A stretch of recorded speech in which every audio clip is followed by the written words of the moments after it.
welcome to another adventure on Riding Through the Unknown. I'm your host, Michael, and tonight's show, I don't normally do this, but I'm going to issue a possible tissue warning because we are going to get a little emotional by the choice of my guest. So we agreed amongst each other to do this. So this is going to be a very special, different type of episode.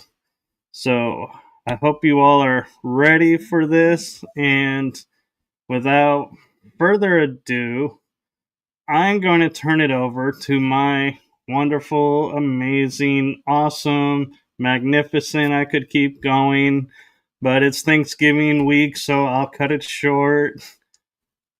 Wonder Twin Sis, Erica. Hi, thank you so much for having me on again. I really appreciate this. You're welcome, and I'm glad we could do this, and I'm grateful that you are available on Thanksgiving Eve to do this. Yeah, I was told to rest my jaw, so I had to cut down, but I don't want to stop talking because that's my mission, so I'm pushing through. Well, and do you want to give... Where do you want to dive? I was going to say, do you want to give the audience a little preview of what's to come, or just dive in? Just dive in. Let's just go with the flow.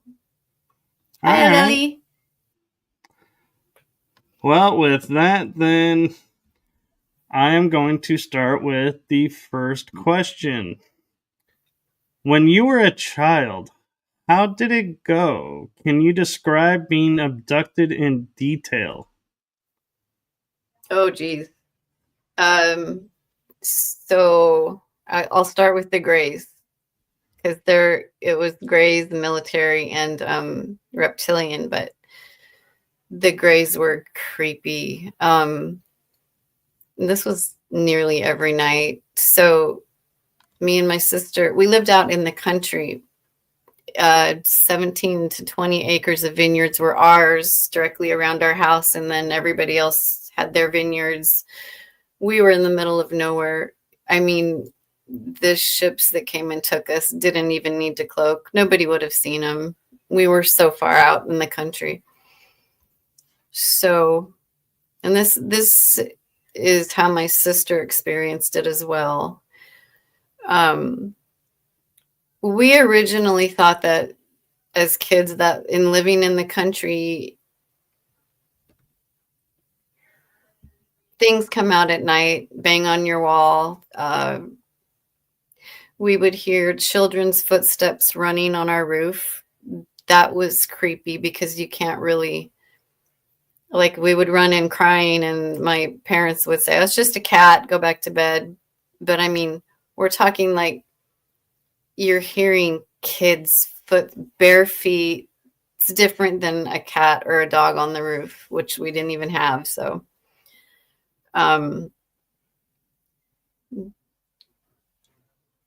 what was messed up was that the way they operated back in this early 70s with me and my sister was they would torture us through fear even before beaming us onto the ship. So they would do things like we'd be falling asleep. You would hear baby or like toddler barefoot feet running on the roof. You could hear, it was like a horror movie. You could hear the bare feet slapping against a wall, getting closer and closer to you, but you can't see anything. And, you know, your parents tell you to go to bed. They turn the lights out. So many nights, me and my sister were just clinging to each other. So there was that in which you could hear them coming. And I know there were so many different types of Greys that would pick us up. The other way is that this was eerie. Do you remember the original Dune with the On the original one talking. where that needle comes in through the wall really slow? They would do that. And it would be something that would frighten me, but it would be like an orb, or sometimes they would really want to fuck with me and they would use the device that they were going to take me with, and you would just see this thing come through the wall, be like this, just like in Dune. It would come out, it would levitate, and I'd be sitting in my bed, and as a kid you don't know how to react to these things, and it would just come, it turned, and then it would stop, and I don't remember what it would do after that because I would end up on a ship. um it got scarier. They started doing things like they would knock on our window, they would scratch on our wall, and then I still don't understand the technology. I think it's sound waves, but then they would pull us right back through the wall. We would be outside in our pajamas, and then they would chase us through the vineyards. And I always thought these were bad dreams. Yes, there was dirt in my bed in the morning. Sometimes when they would come in, it would be me and my sister trying to scream at the same time, but they would immediately cut this off. You couldn't scream, you couldn't breathe. It's so sad how I thought that was what every child went through when they went to sleep. I thought every child would be choked, would be levitated, or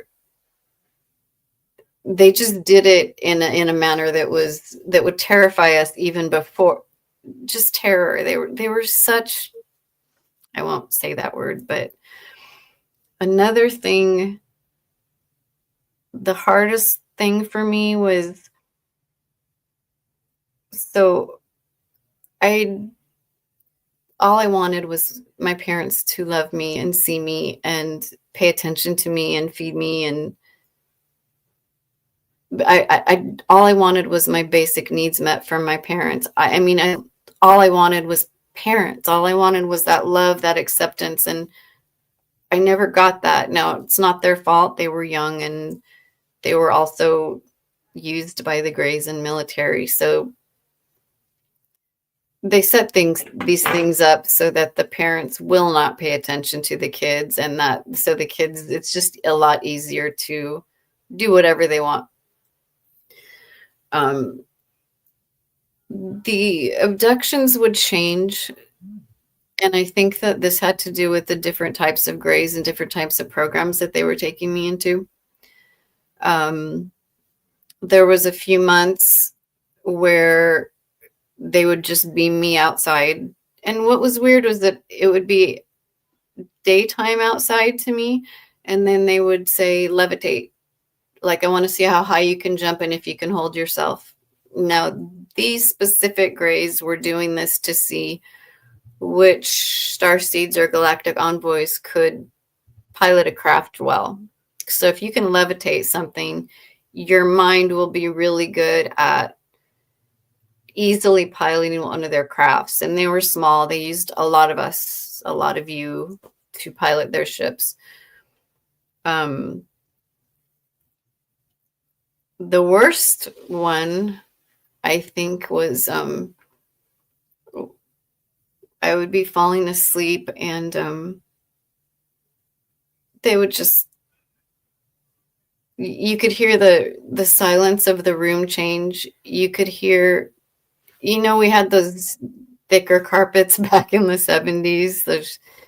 You could hear the footsteps on the carpet coming towards my bed and coming towards my sister's bed. And I'm sorry, it's just like I couldn't protect her. And that still gets to me. Sorry. The worst one was they would sneak in like that, and then they would let me stay conscious even though I could. They would do this. They would make it so I couldn't speak. I couldn't scream for my parents, which wouldn't have, they were usually partying. What was so messed up, though, was that the biggest abductions were done when my parents were having a lot of people over and partying. Okay. So, no one's paying attention to the kids. They can just walk in and do whatever. They would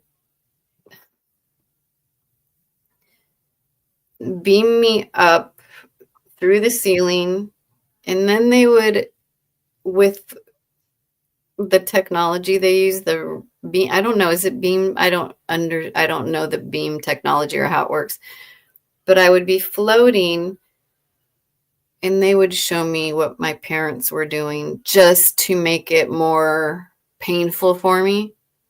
Like, oh, mom shouldn't be doing that. Dad shouldn't be doing that. So on my way up, being taken away from Earth, away from, no one in the world knows I'm being taken. And it's like that feeling of no one's going to know that I lived. No one's going to know that I ever existed. No one is going to know.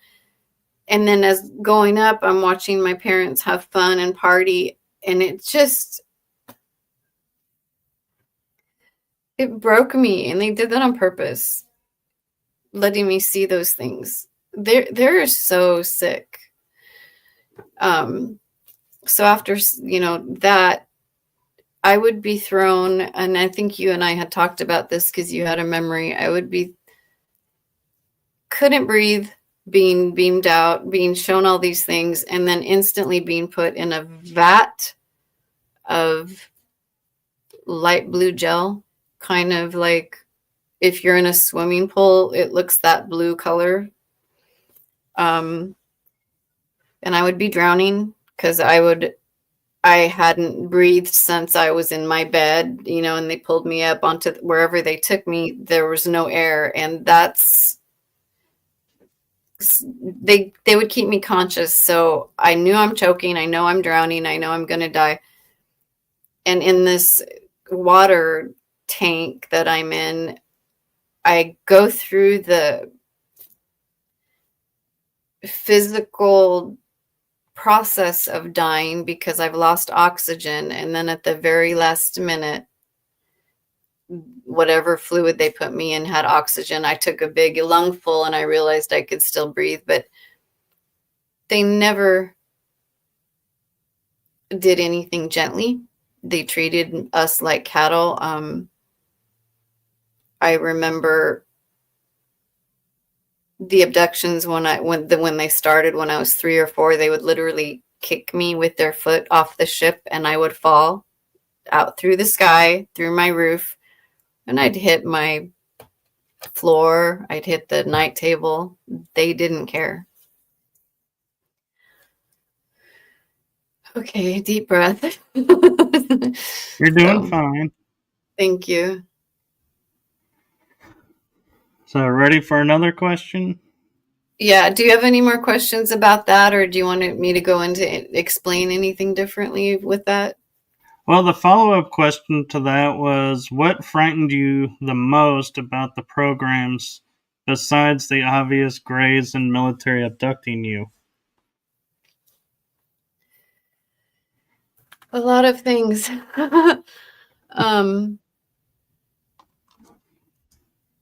I have a list. So the very first thing, and I think I just kind of touched on it, was when you're being pulled from your house as a child, you're being pulled away from everything familiar. You don't know if you're going to return. You don't know if anyone's going to notice you're gone. You don't know if anyone is going to notice or care if you're dead. That's a very isolating feeling. When I was taken into the Montauk program, what scared me was, so they would send me to these futures that they had planned. So they had all these timelines set where they would do black magic. They would do all these things to set up what we would think were natural disasters, but these were all set up by the cabal. Most of the earthquakes in California, most of the big damage. For some reason, they kept me local because I lived in California. So I got to see everything that they were doing locally. I would also be sent way out to space and different planets, but there were so many futures that I had to report on where I would see my town and everyone I loved incinerated in like a nuclear blast. But they would show me, again, all I wanted was family. So they would show me my family's houses and my family's melting, their faces melting off in the nuclear explosion. And it would happen over and over and over and over and over in so many different manners. It was just disgusting. There was, when you were shot through this machine in Montauk, even as a child, you knew that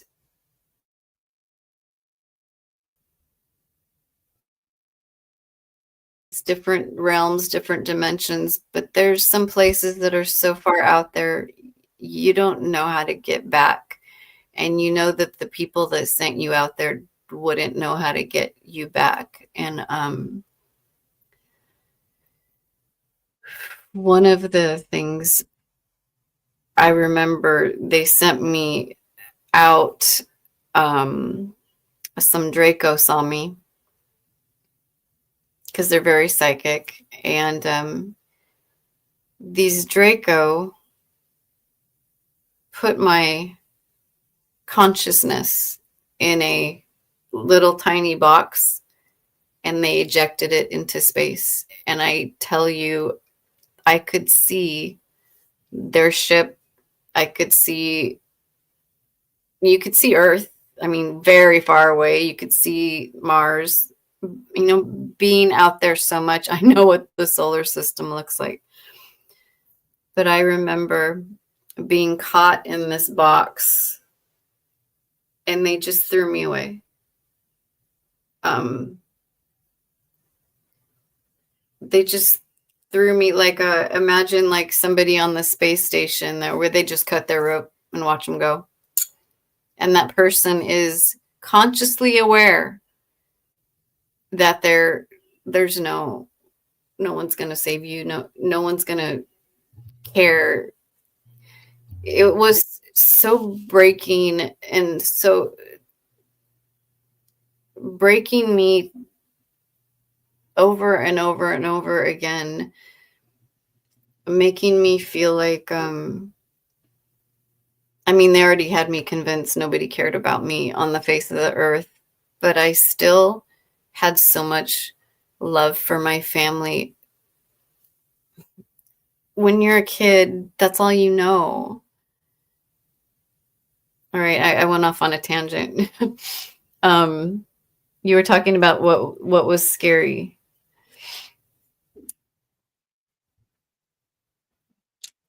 I think that was the scariest thing, just knowing that you could get lost in space and time and never find your way back.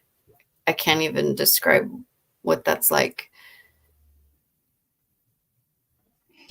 So No, I totally get it, and that's a real. well, you know what it's like standing in space. It's very alone, and I know you've had that experience, but imagine being grabbed and just being pulled from so far away from everything that you've ever known, knowing that no one will ever know you existed.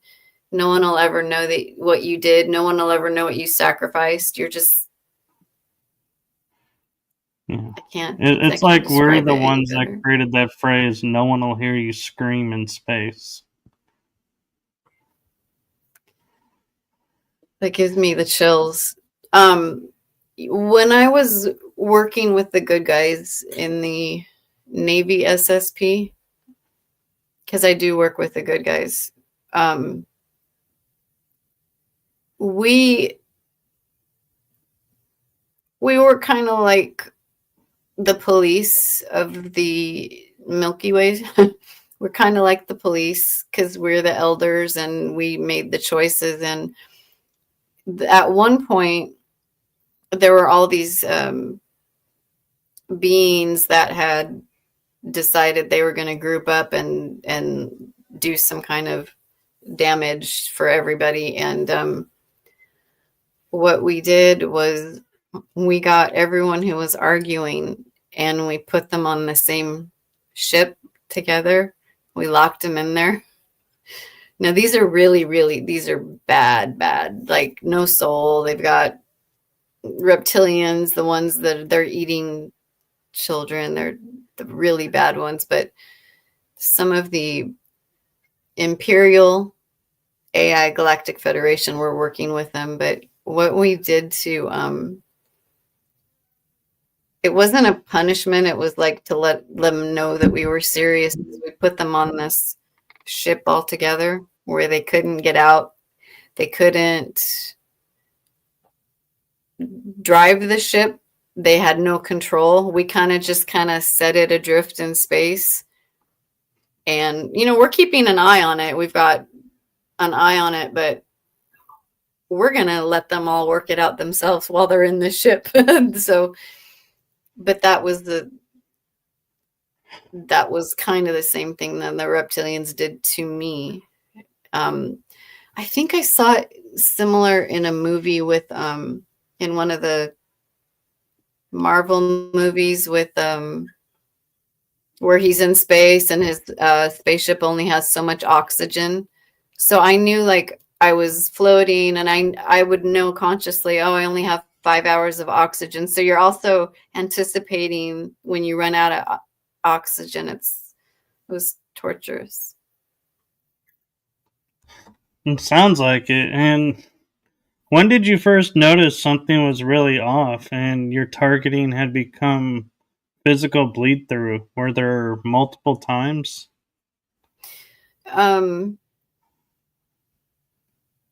When was the very first time? I think now they had me programmed.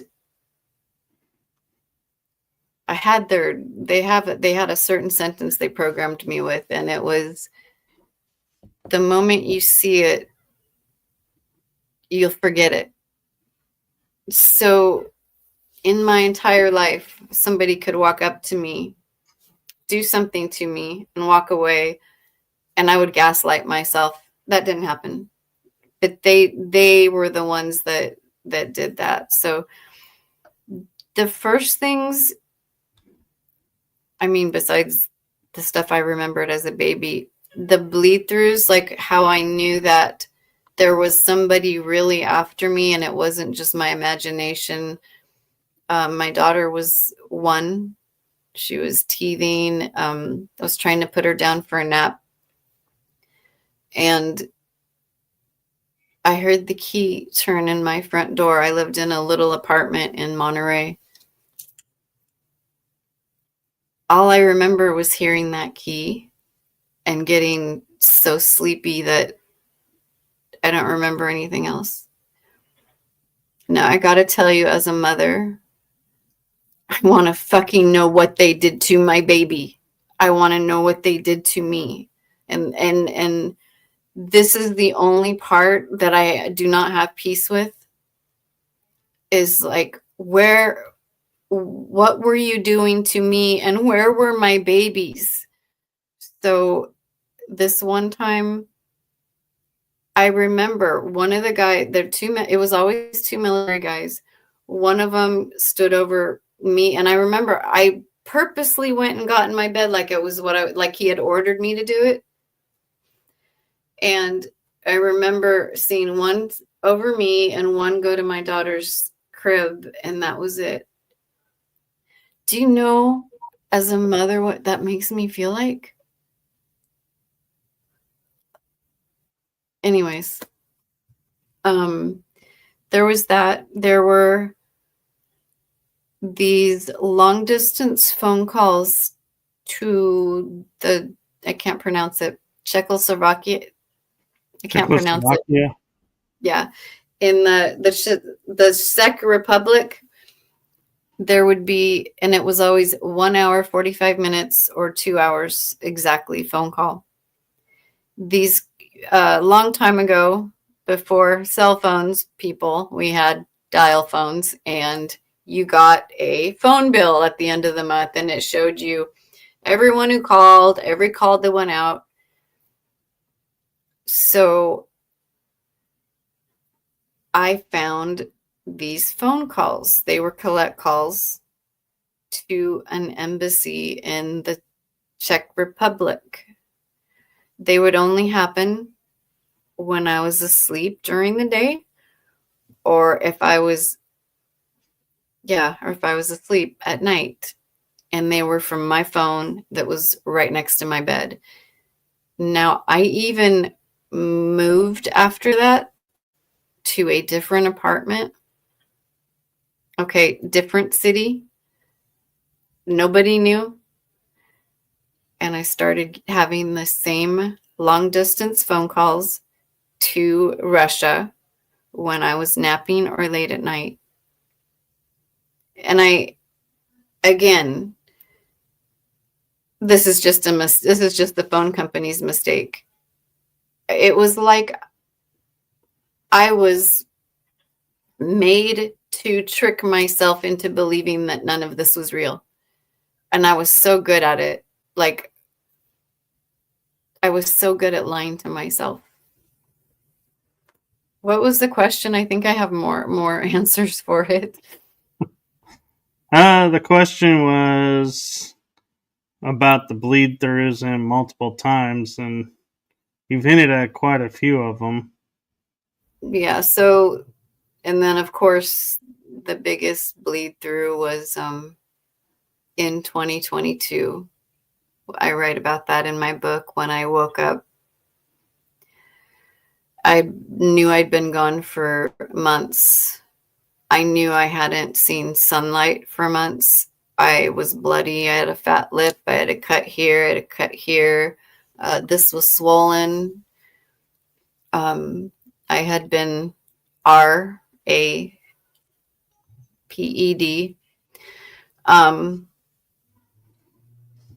I even after waking up with my heart racing, bloody, sweating, crying, even after going into the bathroom, turning the light on and seeing myself beat up, I told myself in the shower, within that 3 minutes of my shower, that it didn't happen.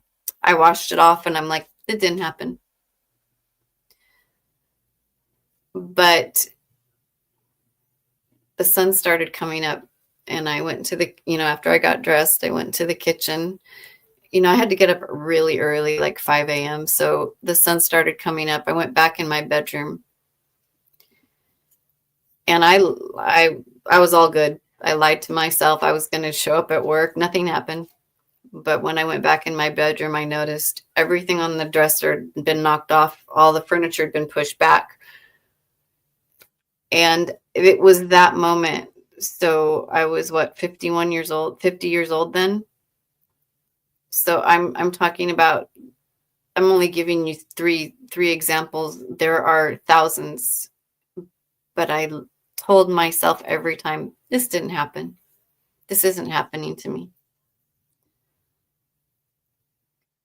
When I saw that my room had been knocked over, it was that moment that every one of the bleed throughs from the time my kids were young were real. And it just, I remember falling to my knees, and I don't remember anything after that because I went into shock. I went to work the next day. I went to work the day after that, but I was in shock.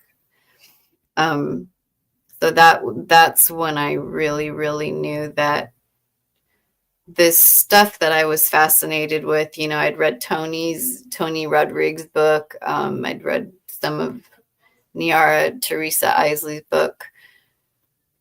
It was that moment I realized, holy shit, this is real, and I'm in it. I'm nobody. I know nothing. Nobody cares about me. I'm saying that like I'm a nobody. I was shown by everybody that I was a nobody. So why is someone beating me up? And like, so can you imagine? You're already fully believing you're broken. You believe nothing in your life can work. They make it so that you've got no one to talk to, nobody to turn to.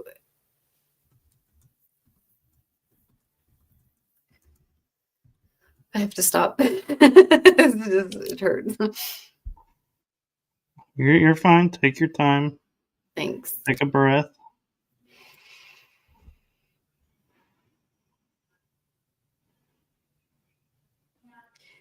It's the way they operate is brilliant because they can make you blame yourself for everything that goes wrong. Like, I must be bad. That's why strangers are chasing me. Another event, I just turned 19 and I just moved to Monterey, and I was driving home and these random two military guys again, no tags on their white van, trying to run me off the road. Now I'm in PG where the road drops off into the ocean, so it wouldn't be a good idea to be pushed off the road. But these guys, I gave them a chase. I'm glad I had a full tank of gas because I didn't want them to know where I lived. I drove and drove and drove until I got to this one area where there was like a one-way road, and I turned my lights off. I parked in someone else's thing. They went by. I kept my lights off and I went backwards on this one-way road, and that's how I got away from them. But there were so many times people tried to kill me, and I'm like, no, I'm good. This is just normal. So yeah, big issue with feeling like you're a piece of shit all the time, which is what they want, because the more you feel crazy, the more you're not going to reach out to anyone for help. And the morning that I woke up bleeding and beat up, and I did go to the police and I did go to the hospital, I get a random phone call it showed Monterey Police Station.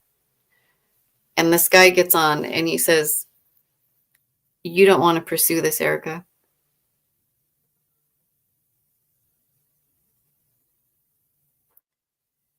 How can the police are like the last people I could go to, and I get a call, "You don't want to pursue this, Erica." He knew my name.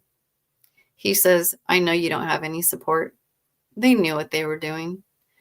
And I'm sure they were just trying to get me to kill myself because I don't know. Then again, I think they probably were not trying to get me to kill myself because they needed me for the information I had. So it was just, I have 3 children. I have 3 grandchildren, and this happens. And I'm going to say this again. Imagine as a mother and as a grandmother, what goes through my head all the time. I understand that my children have their own soul path, but if I ever find the people that messed with my kids, I'm going to let you have them. I'm going to let you take care of them. Because then I know that they'll never be found again. So true. So we've kind of hinted at how they sneak around, and can you describe the feeling or the way in which they would sneak up on you at night?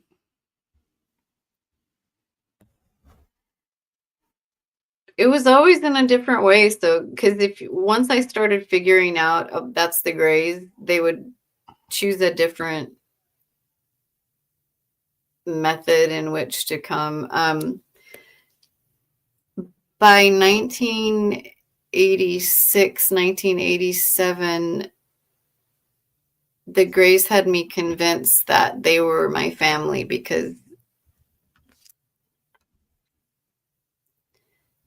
they, through all my experience, had shown me that my parents, they manipulated this, that nobody cared for me. So they were like, well, we love you. They don't know what love is. But so as a child, I was very, very, very loyal to them. So,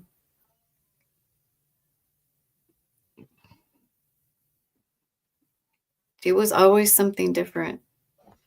It was always something that they would do. And they always made it extra scary. Like if they were walking towards me, they'd run like nails along the wall to get, just really disgusting. I don't think I can think of any right now. I'm trying to like calm down from the last question. Yeah. I hate the sound of nails on chalkboards and then so the second you were describing it, I was like, my back went to shivers. So I was like, yeah, no more. Yeah.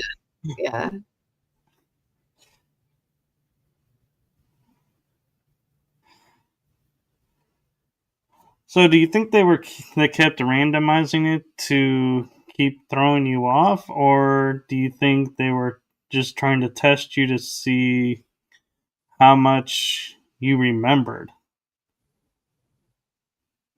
The interesting thing is, and what I've learned recently that I haven't shared yet, is that I realized I was this is going to sound cold. I'm a prototype.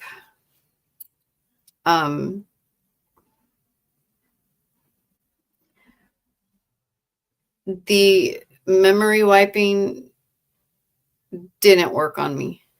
I thought that maybe they did it so much that it eventually just wore off. But I realized now, I just learned recently that it never worked on people like me. I was created so that mind control can't work on me. My body will naturally reject anything that is trying to manipulate or block. I remember thousands of times where they would be abducting like everyone in the neighborhood and we'd all be in line. Everybody would have to undress, wait in line. I was always awake. And I remember every single time I got to pretend like I'm not. I got really good at pretending to be like the other people in line. Like my parents would be there, my sister would be there. They'd be in that just dead eyes. I can't even describe it. But I would try so hard just to look like I was under as well. But they would always get me. And when they would find out I wasn't under, I would be knocked in the head so hard that I would go under. So it wasn't like they would just use gentle technology on me. Even bringing, you've heard of these mass abductions like they do. And there's these, sorry guys, these huge conferences. It's their favorite, especially the military, especially for like Project Oblivion. Let's abduct everyone. Let's mind control them and make sure they never communicate. Let's make sure that this guy fights with this guy, that fights with this guy, that fights with this guy. And they do that, yet we are all at a conference because we're trying to unite and unify. And they use that. And I've said this over and over, and I wish people would listen. Every single time I see some kind of event happened, I'm on social media and there's always drama afterwards. So-and-so did this and you guys are being used as puppets. by the military agencies. So let go of the arguing. You're being used.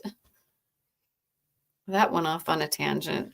What was your question again? I'm sorry.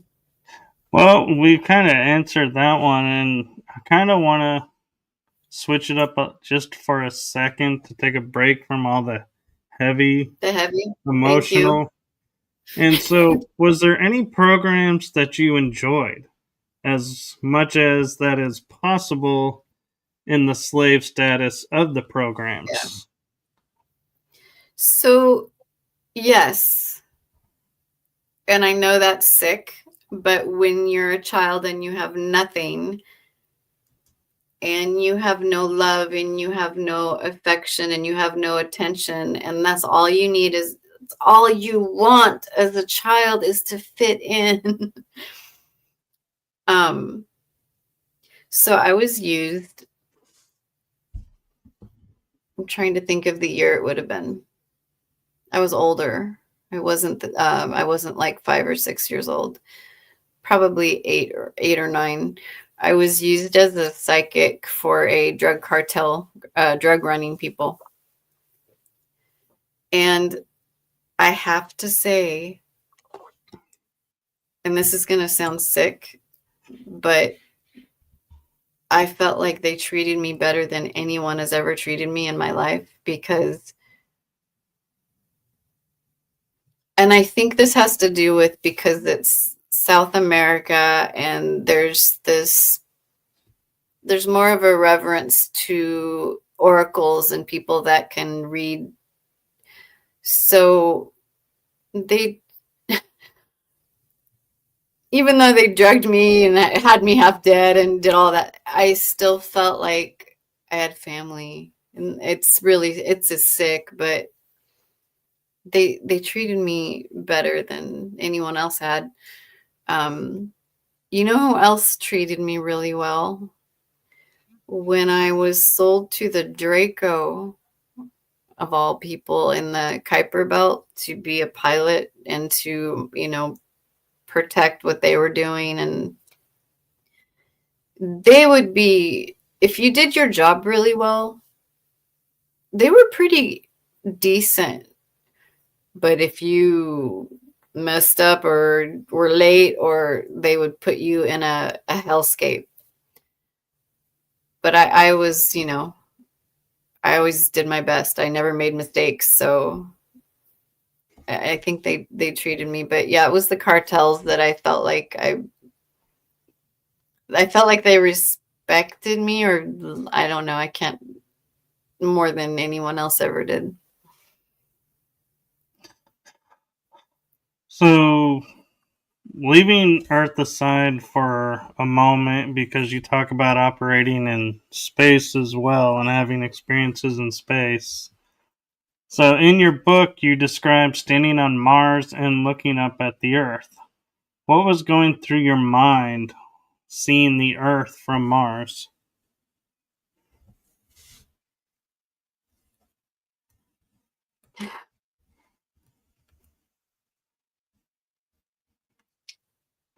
And just take a moment. I know, I'm trying to calm my heart down.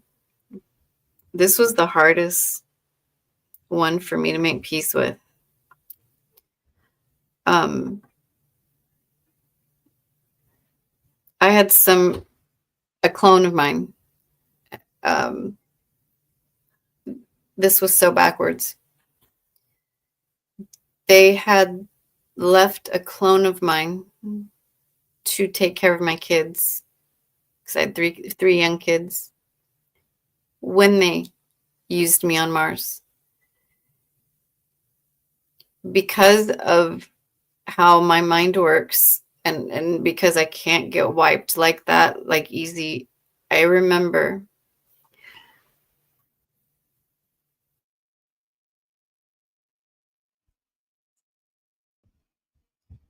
It looks like she froze. So hopefully. Sorry. I got really emotional and it shut my thing down. Wow. So we were in a, can you hear me? I can hear you. Can you see me? Your image is frozen, but I can hear you. Okay. I'll try to talk and stay still.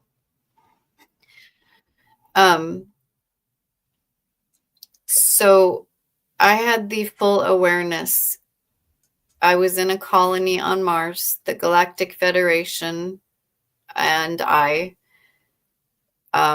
had freed this colony from Nachtwaffen control. And so we gave them some supplies. Something happened and I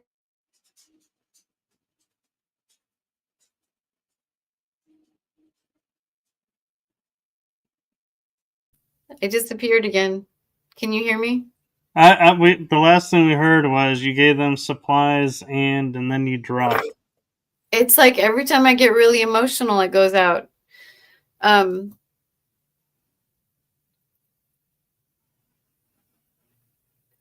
We were in a what's it called? Not a commune, a compound.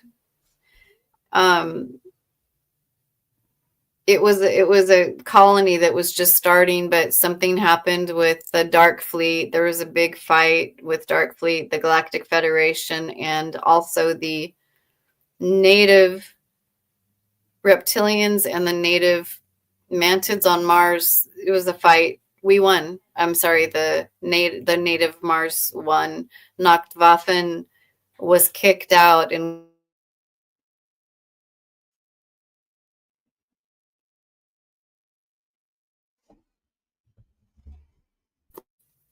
I have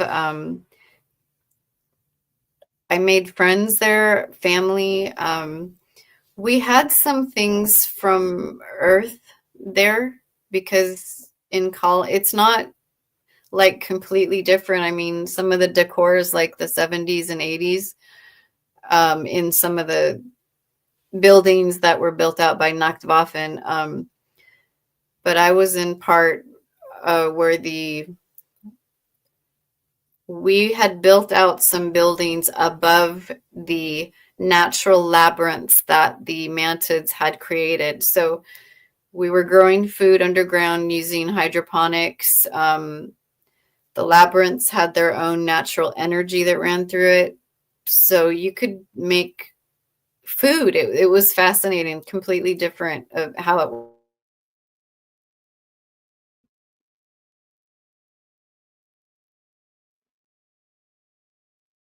I disappeared again.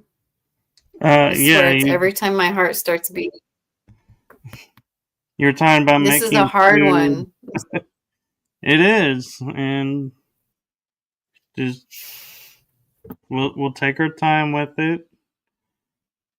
Okay, so you were making food. Yeah, well, I'm just describing. We learned how to make our own food. We were a colony that were freed, and we were trying to survive. And I got to borrow. It's like a Walkman. It's like an MP3 player, but completely different. But it's got the foamy. I got to borrow one of those, and it had Earth songs on it.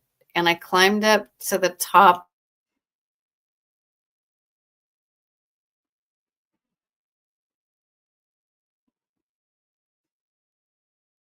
Me hearing again. Yeah, you climbed to the top and then we lost you. Okay, so I climbed to the top and I put my earphones on and I could see Earth. And Earth is like when you're sitting on Earth and looking at Mars, you see the tiniest little speck of yellow. Well, Earth Right. is just like a tiny little, very tiny. But I remember I was playing the song Rocket Man by James Maynard Keenan, Tool. And I was watching Earth, and I hope the screen doesn't go out, but the amount of motions, emotions, knowing that I had 3 small children on that planet that I couldn't.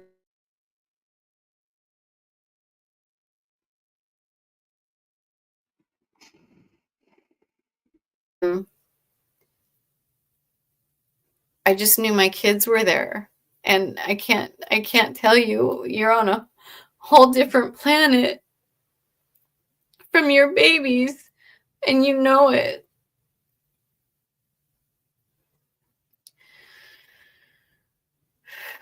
So that was interesting.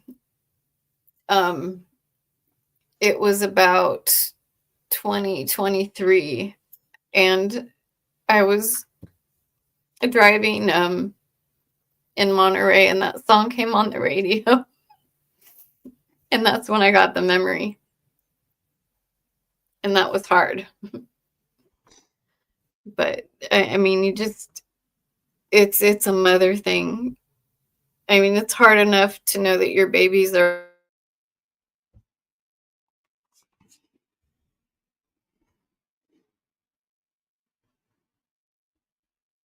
You're so helpless. You are, and I have a curious question relating to Mars. If you have a moment and want to. Well, please ask me anything else. I just got to get out of that one. So you and I connected, and we both were on Mars. Is that where you found me, and we started to connect, or did that No, come yeah, later? I think that came later because, or it could have been. See, there's no time out there, Michael. Right. Everything happens all at once. So I could have been sitting on my rooftop.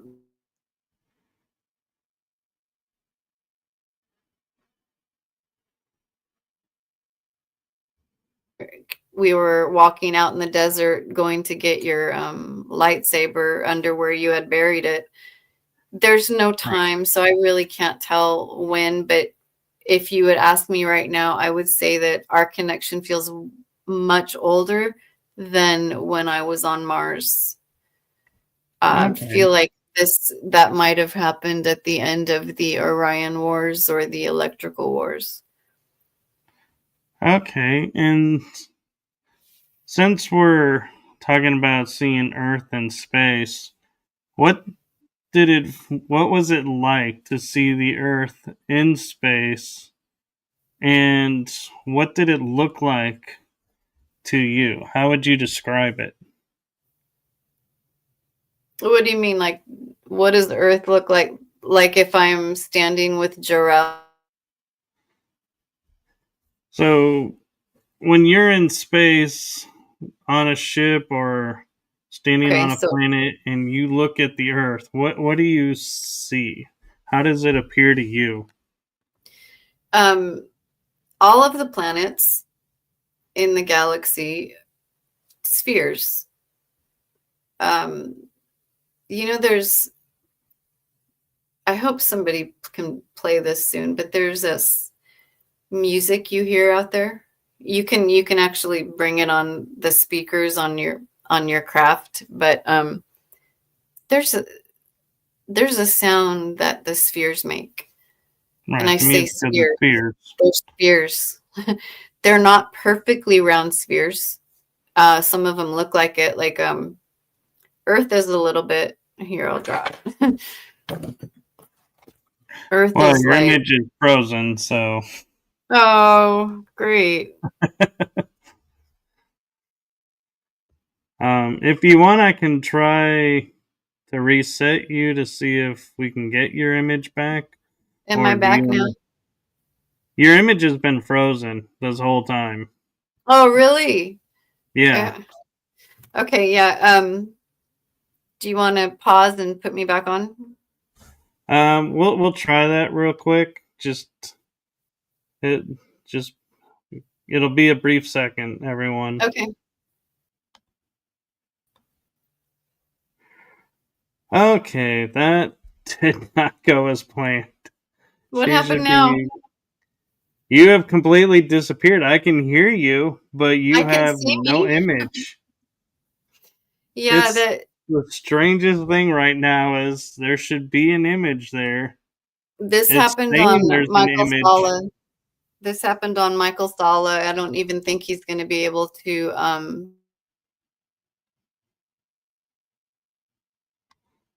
Yeah. Mystifying Mark, we're trying to get to where we can see her again. And so we're hoping that we can. Let's see. Why is it's showing that her camera is working and she's just frozen. So I wonder if she needs to leave the studio and re-enter because her image should be on the screen right now and she is frozen. So she's trying now to leave studio and come back in. So I beg your patience. It is hard to deal with technical issues during live shows. I wish I could pause so you guys don't have this missing time, and fingers crossed that she can get back in quickly. And thank you all for watching this. And I do know it's Thanksgiving Eve and everyone has a lot of preparations for Thanksgiving tomorrow if you're in a country that celebrates that. So I do appreciate you tuning in and watching this. And hopefully we can get through the rest of these questions and more of her story and get the visuals if she can do them. But so far, it's kind of looking a little tricky. And so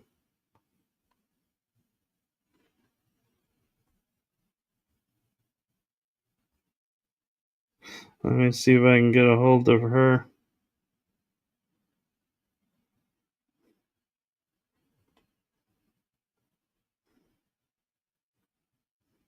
I do appreciate everyone's patience with this. This is a hard episode on both of us. And so I appreciate your understanding and fingers crossed that everything. Mystifying Mark, she was describing it as the planets were spheres, but that the Earth was a little bit different of a sphere shape. So hopefully, when she gets back in, we can finish discussing the size and what the planet looked like. From my perspective, when I was in space, it is a giant ball. It is spherical. It seems to me to be a little bit larger than what we're told in the books, and there's a bit more cloudiness, and the land isn't always so crystal clear as they show in the photos from NASA. So I'm not so sure about that. And the planets look a little bit different than what we see in textbooks, but it's still enough that we can identify them and know we're there. And I'm going to wait just a couple more minutes and see. I'm going to mute myself because she's calling me on the phone. So I'll be right back.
Okay, so right now we're having the fun of dealing with.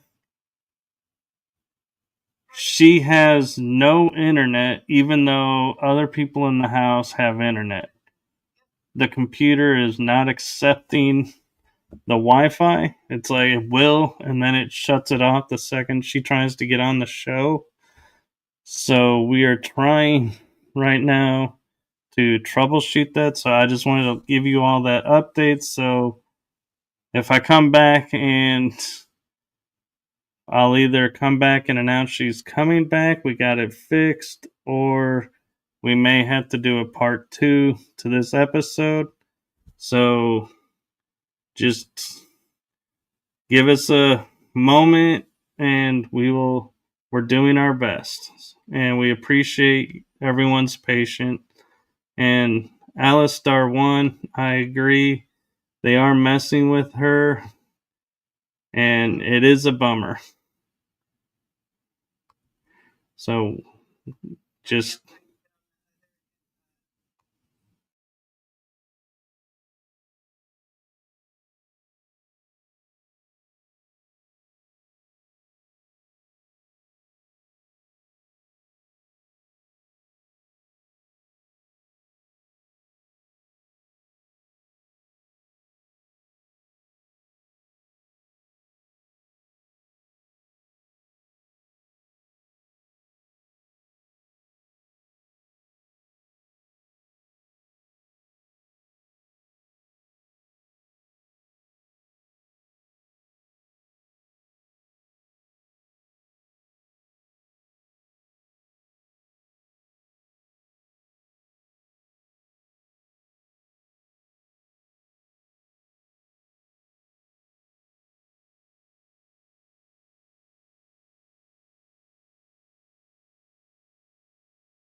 Is that you?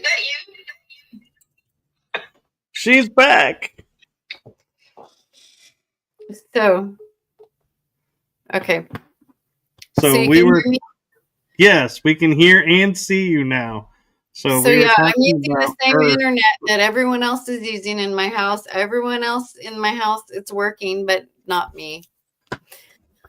So Okay. we were talking about the Earth and what it looks like in space. All right, I'm going to try to draw a picture, and I'm not a good drawer. Watch, it'll be a masterpiece. No, that's not really. Let's see. So thank you everyone for your patience, and I apologize for the dead air momentary, but Yeah, not our fault. I'm always targeted. So it's not really that you can't see that. No, you can't see there. no, oh wait, So tilt it forward a little.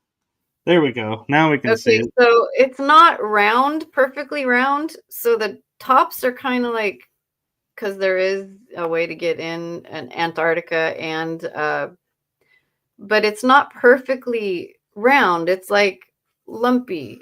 None of the planets are perfect. But yeah, it's kind of like squished like that a little bit.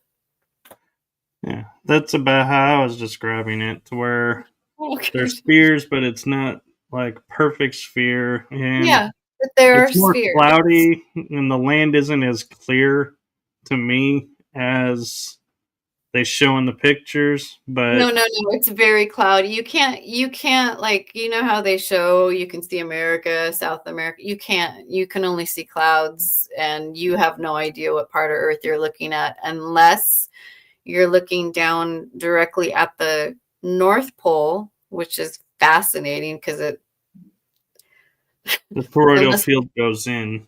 yeah, but there's usually cloud cover. But I mean, I get to see it anyway.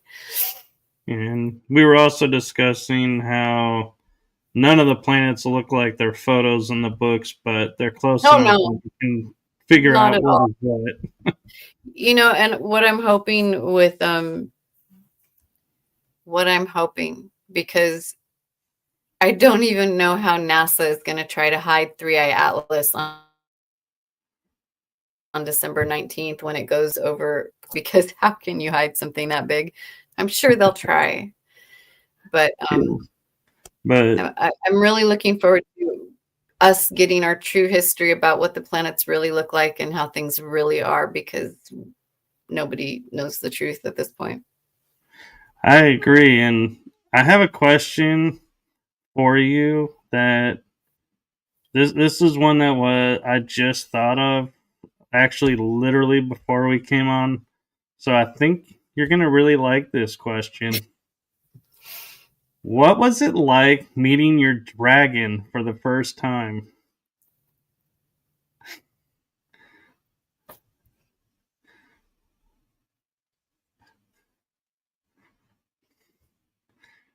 I was taken up. Okay, so I'll explain that. So I'm married to Jor-El, who is the admiral for the Galactic Federation of Worlds. I am also an admiral. He is also my Syrian counterpart, my Andromedan counterpart. We have more, it's the same soul, but different bodies. And I was saying that for a reason. What was your question? Meeting your dragon for the first time, Okay. what it was So like. recently I've been talking with many admirals. I couldn't tell you what ship we're on, but these are Lyran. They're white. They're wearing full armor. They're lion face. And I've been. They invited Jarrell and I about 2 months ago, and I can't wait for the Earth to see inside some of these ships. It is. You can't even. They have trees. They've got their own weather. They've got like rainforest in a ship, so they've got like lakes, pools. Anyways. So I was really nervous. We took a scout craft. Jarrell picks me up right above my house. So we take a craft to this big craft and this white lion. Now, when I turn to look at Jarrell, he's in it's not really his name. His name is Kieran, in his lion form. So they're nudging me to come idea what I'm going to look at. It looks like, I would say, what ancient Egypt looked like, but everything is glowing and fresh and clean. And I walk up these stairs and everyone's excited and I have no idea what I'm about to see. And I come over the top step, and just like this is the most, I can't even describe it, is a white dragon who is part of me, who's like, he looks like one of those fantasy dragons because his skin is like that really white or sparkly. I can't show you, like sparkly, and then it's like iridescent, like you can see rainbow colors on it. And he didn't want to scare me, so he was down like this, and I walked up and I'm standing up and my eyes are exactly where his eyes are, but he's got his chin on the ground. And I got reintroduced to a dragon, and I discovered that we're all old, very old souls, but, before Atlantis, we had Lemuria. Before Lemuria, we had Sharamu, and I was a dragon priestess. And these memories are surfacing in a lot of us now. We've been here since the beginning of time, incarnating, but now all of our incarnations that one soul took, all those memories are coming back. We've got, some of us are Essene, some of us are High Priestess, some of us still remember our connection to Earth and Earth magic, and it's rising again. Sophia's being rebirthed, and it's exciting because it's waking up something in us, just like this messenger coming through the galaxy 3i Atlas. Everything is getting a wake up. Like, really, wake up to who you are. This is all a lie. You all been told lies. It's time to wake up. Go right here. Look right here. Look right here. The truth comes from right here. So we're going to go to another tough question for you. Okay, back and forth. No, I think you'll like this one, though. Okay. Now that you are healing and you know why these things happened, what's the most difficult for you? Is it the memories or knowing the world isn't what you thought it was?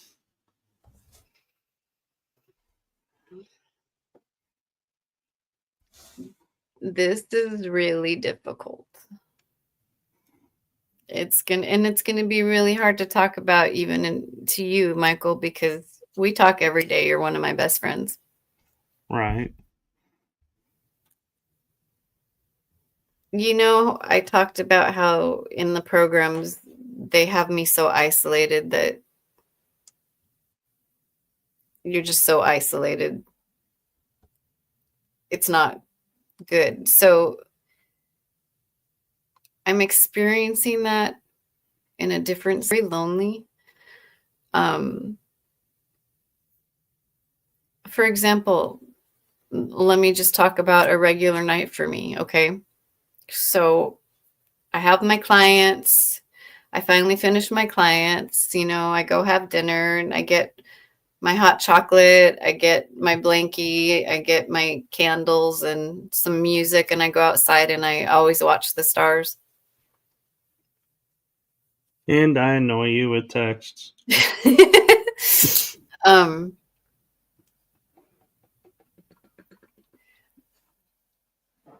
My life this is really hard to answer, but I really need to talk about it because I'm struggling. I've been to Inner Earth. I've met the Ant King. I know how they live. I know how it feels to be down there.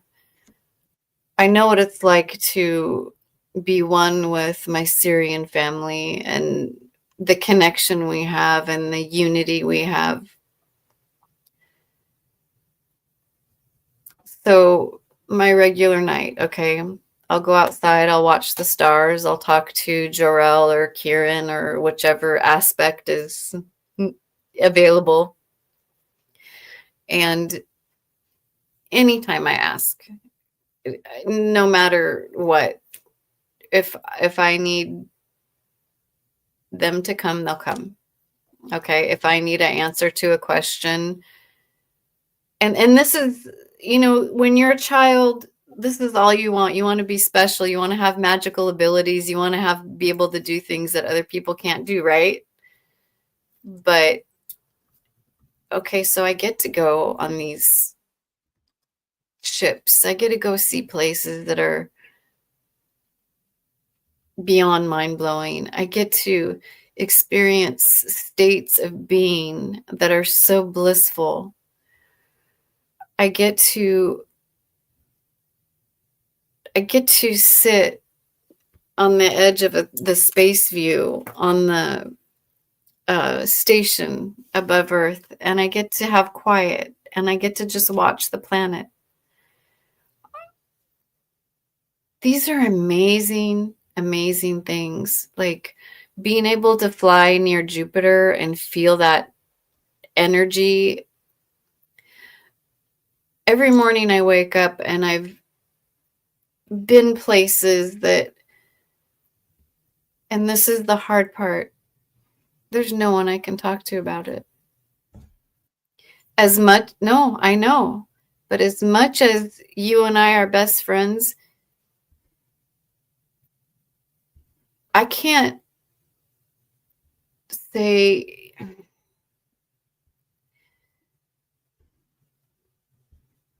unless you've gone through the exact same experiences, it's isolating. And I don't know how to say that in another way that's not rude. It's like, I know you've been in space. I know what you can do.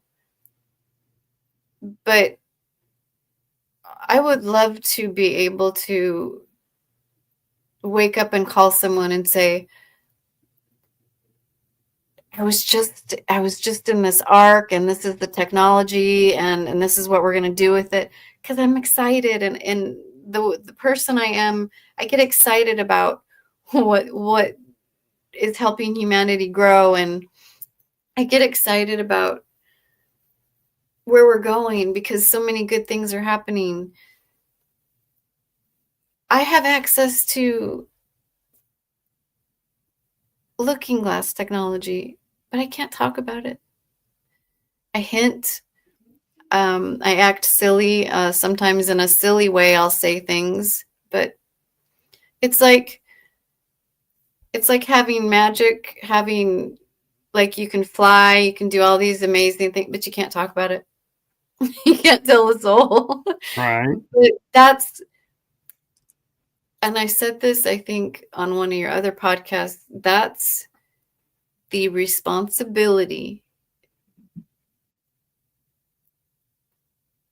In order to be able to have these experiences, you have to be in a certain state. You have to have done enough shadow work. You have to have made peace with a lot of things. Then you have to get used to being in space. You have to get used to, like, when you're being beamed up, you're not breathing and your heart isn't beating, and it's unnerving. I wish there was somebody I can call, and especially in the morning when I'm coming back from, like, being in a much higher dimension, it's so painful coming back. I think I heard, was it JP that said this? Like, it's just, you wish you could talk about some of the things you see because they would inspire people, but you can't yet. Right. And it's hard. And like I said, it's hard even telling you that because I talk to you every day, and I know I tell you stuff. Like, we'll be talking and I'm like, oh, Jarrell just went by, but it's just words to you. I mean, you can imagine it as much as you can, but you're not going to know the feeling and the healing and the fullness and the magic of it. I want to be able to share it. And I know soon I will be, but I'm impatient because we've all been here for too goddamn long. Yes, we have. So that actually is, I didn't say God, so yeah. That perfectly leads into my next question for you. And this is one of my questions, and I think you're going to find this one kind of funny for yourself. So the question is, what are some positive attributes that you have learned and use from the programs? And how has finding me and connecting with me impacted you? what was the first question? I'm just Positive attributes that you've learned and used from the programs. Oh my gosh. I am amazing shot. I am amazing target. Oh gosh, there's so many and I can't think of one right now.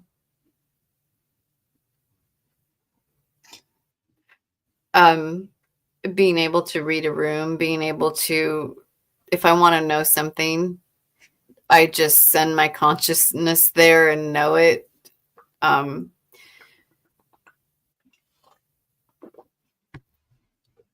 I'm trying to think of fun ones. Oh, like you mentioned, I remember what it was like to fly really fast, especially when you're like really low to the ground, and like Oh, yeah. you're coming up to a mountain and you just shoot straight up. And There's drop your a hand lot. through the water. Yeah. There's a lot. I can't think of all of them right now. That was a surprise question. I needed to be prepared for that one.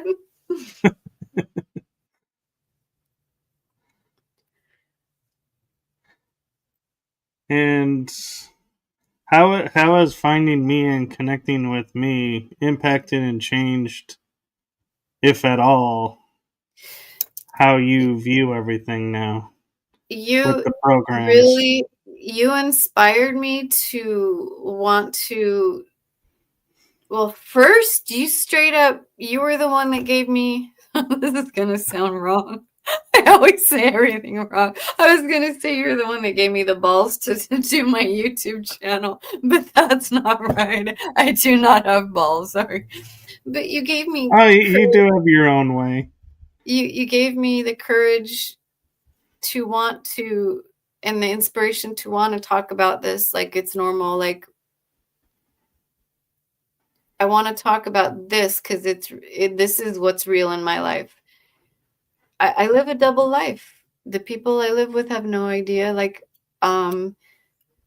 they understand that they can't bother me before noon. I tell them that it's because of my this or that, but it's because I'm being returned to my body, and if I don't get returned right, sometimes I'll be half in my body, and it's just, it's like living a double life. Yeah, And and I can but attest, if you're in the astral and somebody shakes you out of it, it does hurt when oh, it you get slammed hurts. in your body.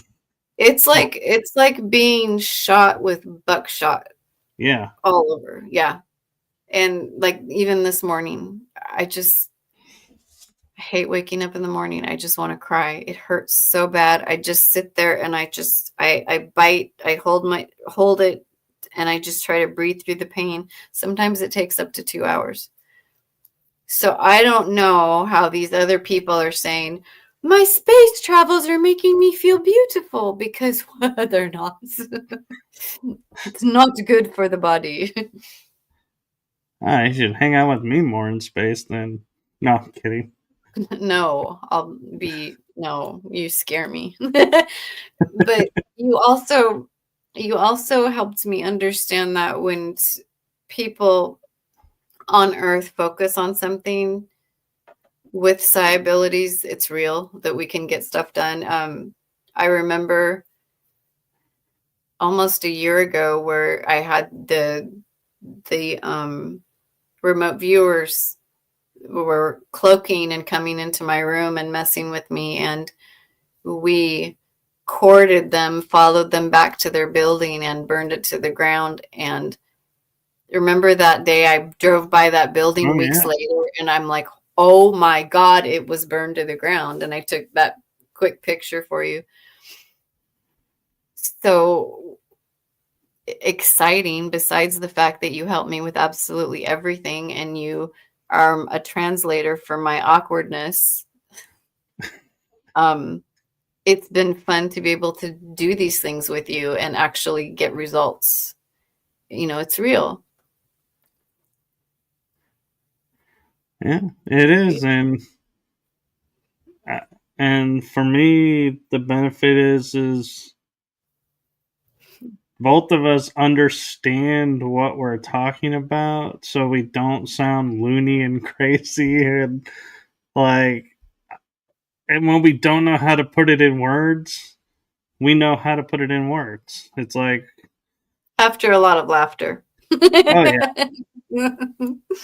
And I still remember, like, so many times you'll draw, and it's how my mind works. It's Erica has a field day with my mind because she'll drop a sentence, and the sentence will be a bunch of random words, and then I'll fill in the entire story. And she's like, "How did you know that?" That's what I say.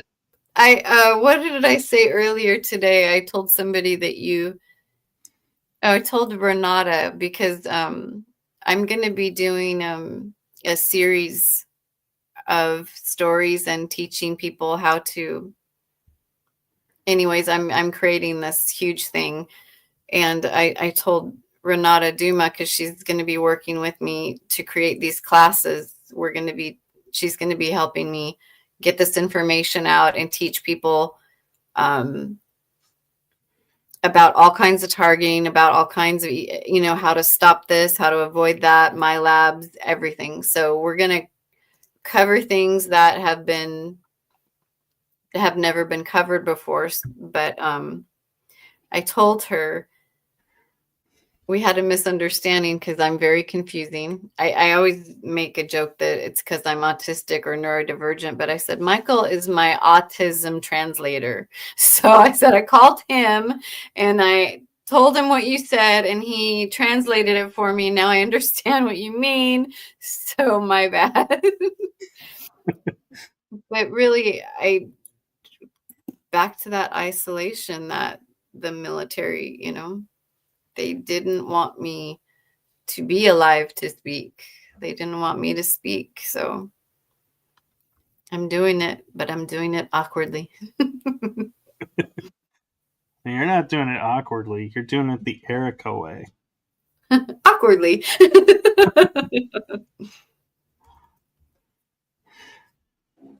So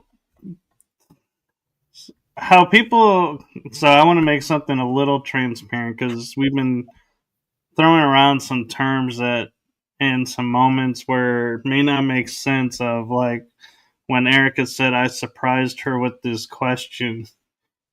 Some of the questions she came up with, some of them I came up with.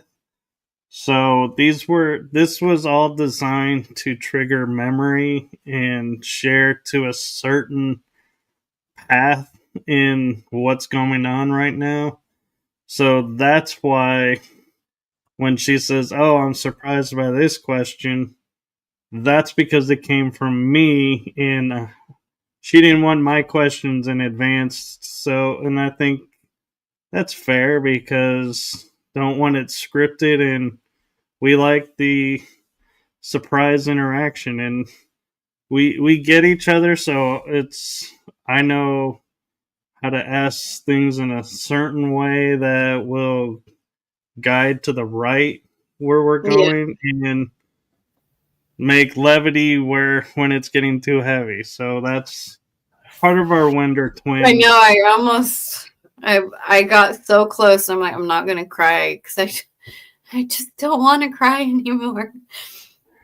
Yeah. So the last question that she came up with, we designed to be asked at the end because it was, in our opinion, one that was going to bring some lighterness to this and leave everybody in a more positive state than feeling like the weight of her experience. And so the question is, what kind of things do you get to experience having an admiral as a husband upstairs? Do you have any perks? Does he help you with things here on Earth? Now I'm gonna be all giggly and shy. Okay.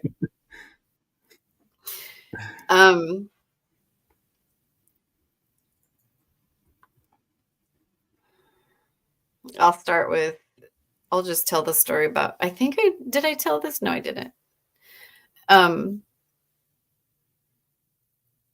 I've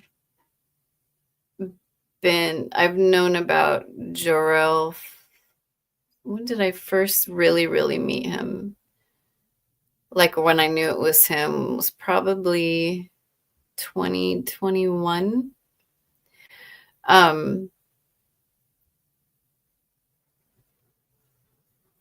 He has got so much integrity. He is so gentle and soft, yet he can rule an army, yet he can, even having to make sure everything's okay with the galaxy, he still makes time to take care of me. And for me, that's mind-blowing, because I never had this level of, it's beyond love. It's not just love. I don't know how to describe it, but when I went septic and they found those tumors and the screw, by the way, I had an MRI 2 days ago and they found another piece of metal. I shouldn't have said that live. Sorry, I just had to tell you. So yeah, that's why I was having more pain. Anyways, what was I saying? So I'm going to tell a story, and it's so hard to believe, but I have witnesses that saw it. So I was, it was October 2024. I was getting ready. No, it was November 2nd. I was getting ready to go into surgery to get these tumors out. And I live in Fresno right now. I probably shouldn't be telling everyone that.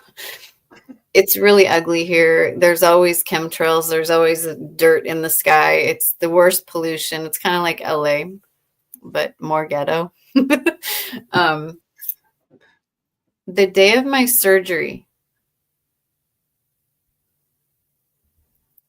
the weather was different. The entire weather.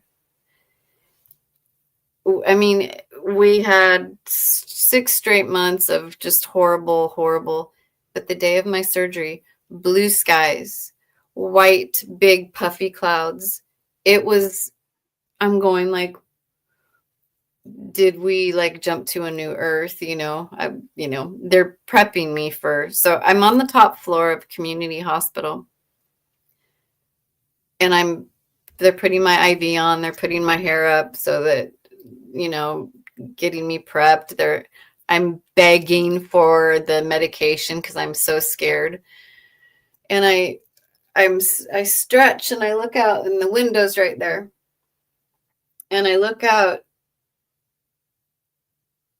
and there's this big white fluffy cloud, but it's like solid, like it's not moving, and it's windy. All the other clouds are going by. This one isn't moving. And I'm watching, and I have a nurse right here. My auntie's right here. The anesthesiologist is right here. He hasn't put the drugs in yet, so I didn't have drugs yet. I'm watching this cloud. A piece of the cloud breaks off. Like, I wish I could just describe it. So, okay, here's the big cloud. A little piece of this cloud breaks off. Okay, the wind is blowing really strong that way, in that direction. Okay, this thing, my window is like, imagine the computers, my hospital window. This thing goes straight to the window, and it's a ship. It's a little one-man ship. And it was so elegant. It was like shiny, like the dragon here. It was like shiny gold and silver. Again, I'm programmed to, this isn't happening. Still. So I said, Auntie, look out the window, and I'm just pointing.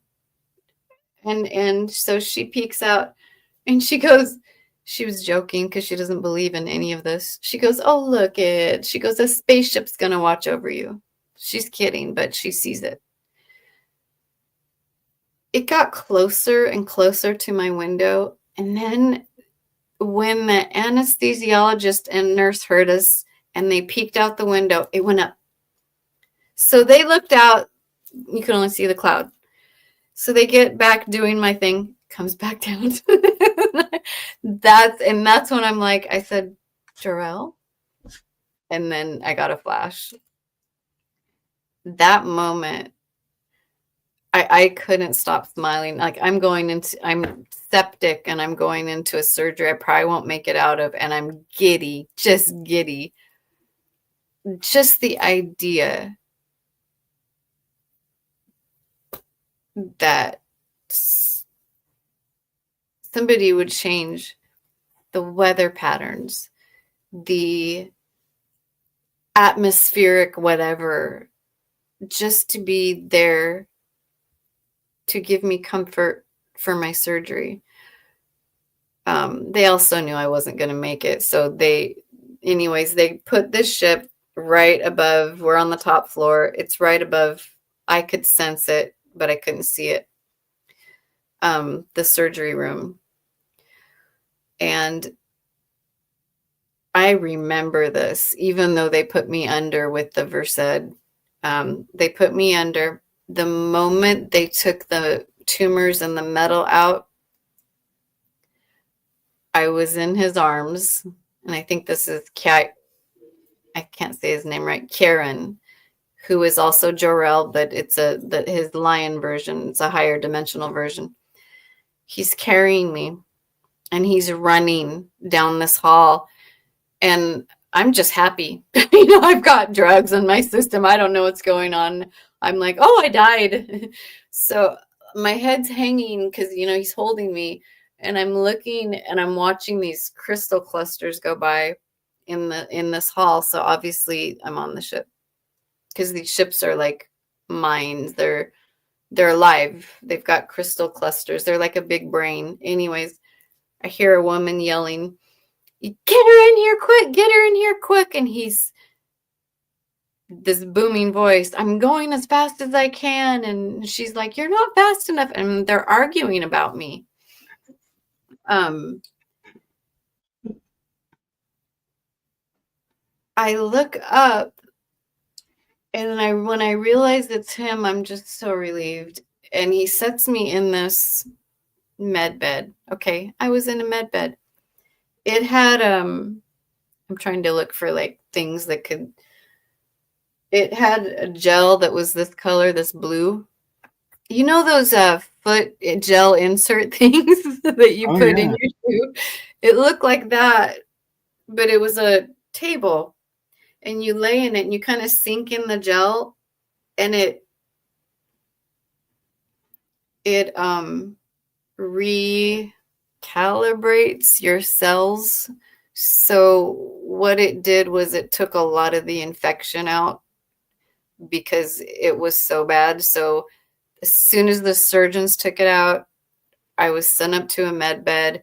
They did what they could to stabilize me and returned me. And then I was in the recovery room, fully aware that I had just been upstairs.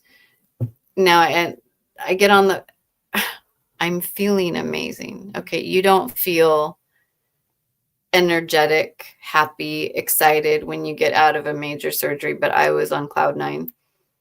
And it was amazing. The people that knew I was having surgery, they were calling and checking in.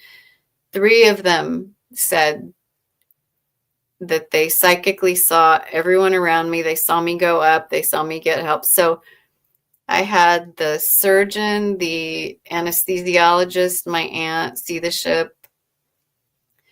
And then one last thing happened, and this just blew me away. Because they know Jarrell knows me and Kieran knows me. They're the same person. They know that I will gaslight myself and say it didn't happen. So, you know what they did for me before they returned me to my hospital bed? They bathed me in the most scrumptious perfume I've ever smelled. So the surgeons, they're done. The nurse walks out of the room, walks back in the room. I'm returned. Everyone's going. Even me. He goes, "Did you just spray perfume?" I said, "No, I thought that was you." He goes, "I would never wear something that scrumptious." And it was a male nurse. He's not gay, but he said that. He goes, "I would never." It was like vanilla jasmine with a hint on of steroids. lavender. What? With a hint of lavender. Yes. How do you know that? Never mind. I don't want to know. You don't want to know. I didn't want to wash that smell off. The nurse kept coming in, and he was like, "Whatever happened to you?" I mean, the smell made all of us kind of just like, it was like a drug. It smelled so good. Even the lady that was recovering with me could smell it. Oh, it was just amazing. So that was I want to make sure you don't gaslight yourself into knowing that I wasn't there for you. But I mean, that's a big deal. That's a big deal. Because they're not even allowed to come into there's certain I don't know the words. I'm not a professional. There's a fly zones that they're not allowed to come into, right? Yet, technically, yes. Yeah, technically, yet his ship is right physically out my window and above the hospital. That in itself changed the way I viewed myself, because that kind of commitment, that kind of care, that kind of, I don't even have the words. I've never been treated that well ever. It meant so much. And not to make it weird or anything, but I'm curious, because you talk about how I help a lot and everything. Does it, in a way, that feeling alone and isolated, I know you said it's still there somewhat. Is it lessened by knowing, without even asking for me, that I'm there and helping? And absolutely. Which is why you get random phone calls and I don't let you off the phone for a very long time. Yeah. Yeah. And I think that if anyone's listening and they've been through these things, they'll understand what I'm saying. It's like, we're human. We want somebody to say, "Hey, wasn't that awesome? How do that feeling? Can you believe that feeling?" Like a lot of these places that you move through in space do something to your emotions, and it changes you, and you keep it with you. And it makes you a different type of human than the other humans. And I'm not saying like I'm special, I'm this, I'm that. I'm saying you don't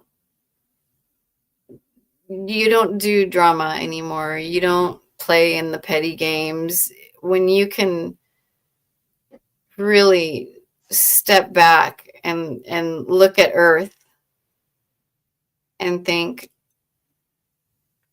anything that is going on with your life there is more important than what's happening to all of humanity. Like, it really puts things in perspective for me.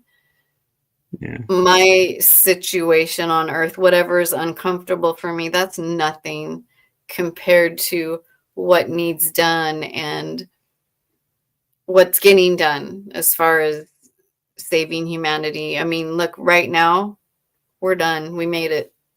I know nobody sees that yet. It takes a long time for things that happen in the higher dimensions to trickle and become solidified in the third. And I can say, gosh, I wish you could ask questions about this. A lot of the things that a lot of the envoys were worried about, a lot of the things the star seeds needed, a lot of the things that humanity needed are being done. And now it's just a matter of time of letting it trickle down into the 3D. But I mean, we've already flipped it. We've already flipped this planet into, and we did it. The Galactic Federation didn't do it. A savior didn't do it. Ea didn't do it. We did it. The starseeds, the envoys, that the ones that did their shadow work when no one else was doing it. You know, I didn't realize until now that all this inner work that I was doing, I'm doing it for all those millions of people that don't know how. Holy shit. So I'm not going to complain about little uncomfortable things in my life. It's not, you know, does that make sense? I mean, it does. And if you want to, I don't know, my mind is going a mile a minute. And yeah, as you're talking about how the emotions, are changed, if you want to share how you see me, if that would help drive home that point, you're welcome to. And the nickname that you give me, which one? the Jedi. Oh yeah. Okay, I'll talk about you, Michael. You're gonna have to plug your ears. I'm gonna talk about Michael on Michael's show. So y'all probably think Michael's this quiet, sweet podcast host who's very, very polite and kind, and he does all this other stuff, and he's just a good guy, never hurt a fly, never hurt anybody's feelings. But man, if you're in danger, that guy disappears. And he turns into this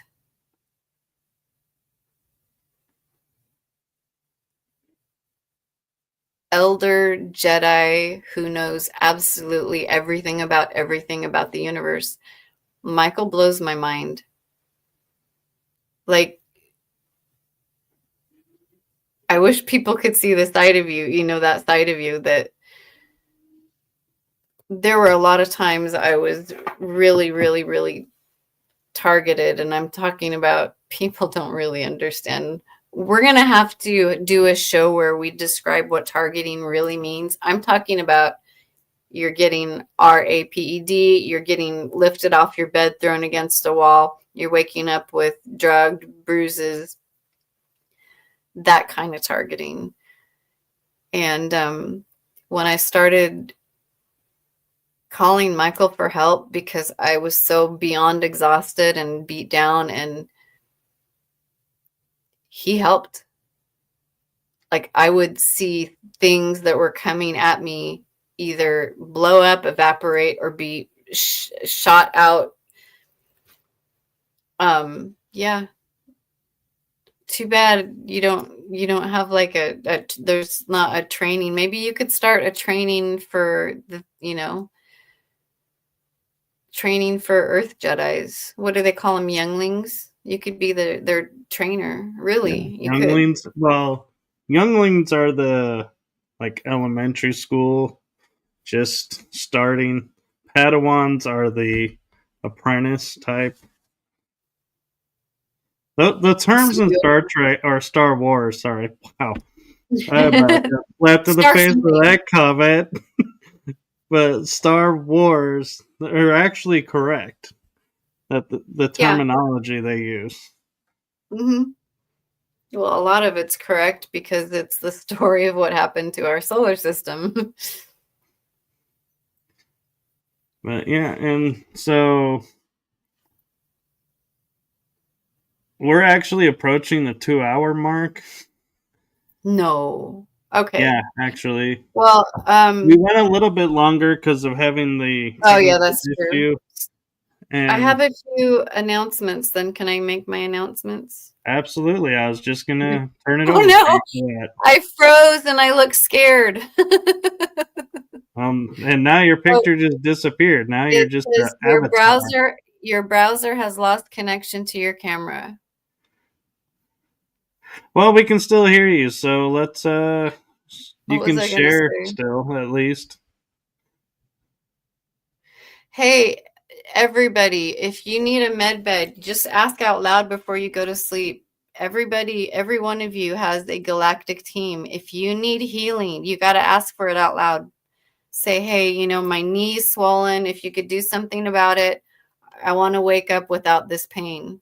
So you can. All right, I have no video, but what was the last thing I was going to say? Okay, so You were gonna share what you have coming yeah. up. I'm going to do an advertisement on this. My YouTube channel is Erica Amoreena Blue Star Kachina. I have some announcements that are going to be coming up on that. A lot coming up in January. I'm going to be offering classes, some lectures, really in-depth information about what's really going on in the world. Because about 99% of us now are being taken into the programs, and you know, I'm not going to be popular for sharing this, but I want everyone to know so that we can get out of it together.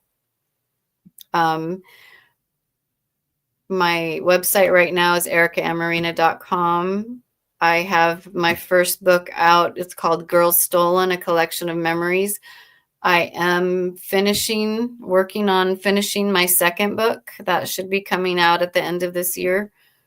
Yeah, a lot of stuff in 2026 to look forward to. So just pay attention to my YouTube channel if my computer doesn't completely blow up and kick me out.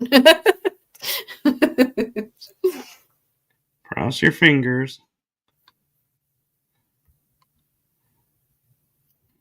But And there I am. and she's back. Well, while you were off screen, I was sharing your YouTube channel, and here is the Amazon code to her book. So feel free to get her book. It is amazing. And I can't wait for book 2 to come out. Thanks. And you can also find Erica helped me with my second book, so she is credited with that book as well. Oh yeah, you've got some books out too, man. Except you have help. I don't. Oh, you just gotta Oh, ask. and I promise that my second book will be edited and it will make sense, and I'm adding pictures. So I really want to get details of what I went through. The world needs to know the truth about what was done to us. Now that it's over, it's safe to talk about. And I want to let all the envoys know the targeting is mostly done. If you're still going through it, it could be a program that you were given. My website is ericaamoreena.com. I am not taking new clients until January, but if you want to sign up for the waiting list in January, leave me an email from my website, on my website. And thank you, Michael. Yes.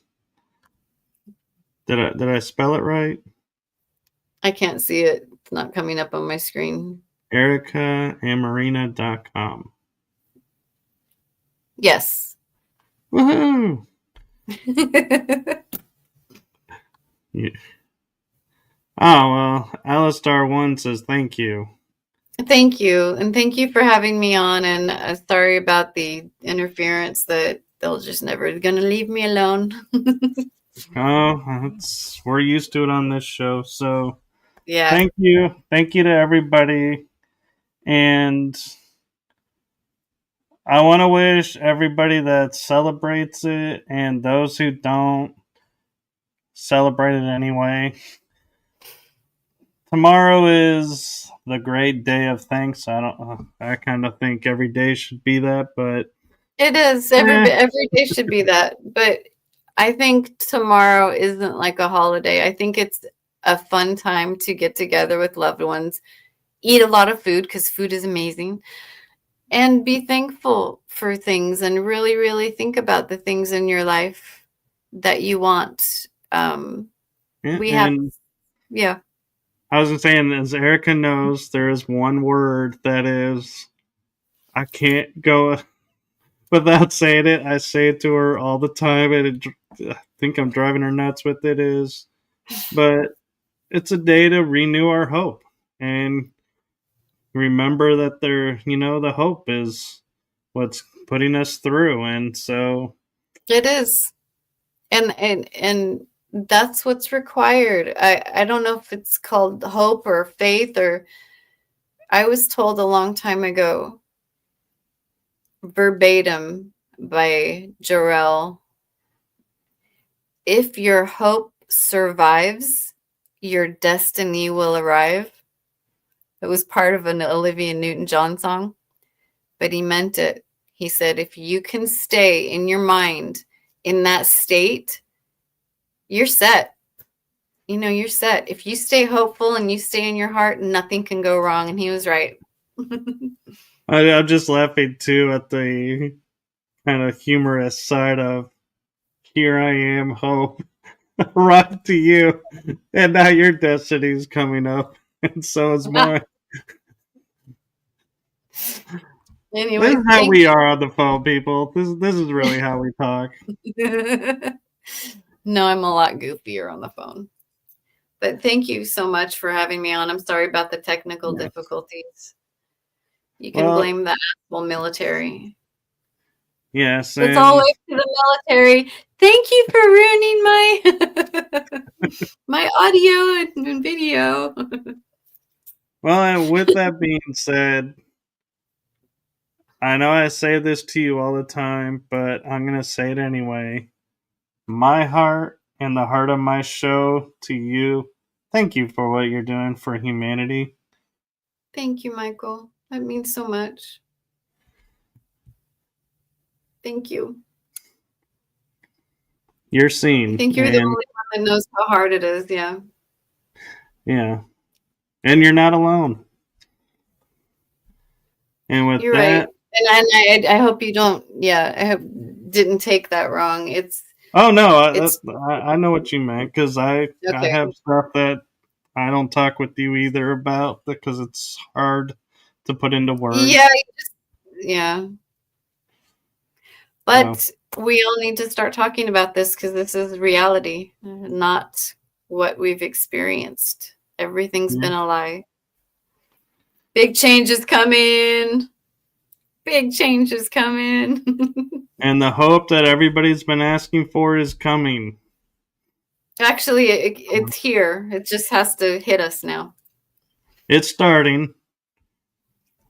It's starting to hit a few, and it'll trickle into more and more, and flood, and it's a positive flood that they won't be able to stop. That's the power of the people. Yep, we did it. So with that, we are going to say good night. Happy Thanksgiving to everyone, and we will see you on the next episode.